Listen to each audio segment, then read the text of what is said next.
What would evolution predict for fossils?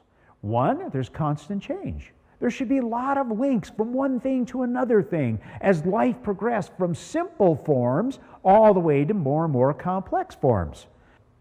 If the Bible is true, what would you expect to find? Well, we can make three predictions. We would find complexity everywhere we look. Why? Because God created everything fully functional and complete with complexity. We would not find things changing from one kind of thing to another if evolution isn't true. So we might see stasis, not change. And according to Scripture, God created everything after their own kind, not one kind changing into another kind. Therefore, we would see distinct kinds in the fossil record. Well, that's exactly what we see.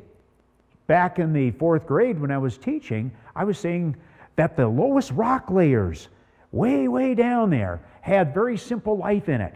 Well, let's think about that for a minute. Look at the Cambrian period. The life down there should be very simple, but that particular layer had a lot of trilobites in it. Now, are the trilobites simple? They look simple at first until you look at the head of the trilobite, and you find out they had eyes. And in fact, they had hundreds of lenses focusing an image to one point. Now, that's extremely complex, isn't it? Nothing simple there. I looked in the lower geologic layers and asked, where's all this simplicity leading up to this great complexity of a trilobite? Guess what? You can't find anything. Life, wherever you look, is complex. One of the encyclopedias said it this way: one of the most difficult problems in evolutionary paleontology has been the almost abrupt appearance of the major animal groups, classes and phyla in full-fledged form in the Cambrian and Ordovician periods. That's the lower layers of the geologic record. This must reflect a sudden acquisition of skeletons by the various groups, in itself a problem. This sudden appearance of very complex and diverse life actually has a name.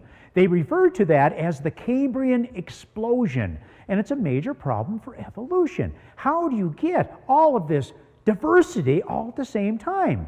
They've noted that problem for a long time, and just recently it's even gotten worse. They have now found fish in the Cambrian, and those fish not only have gills, but they can smell and they had eyes.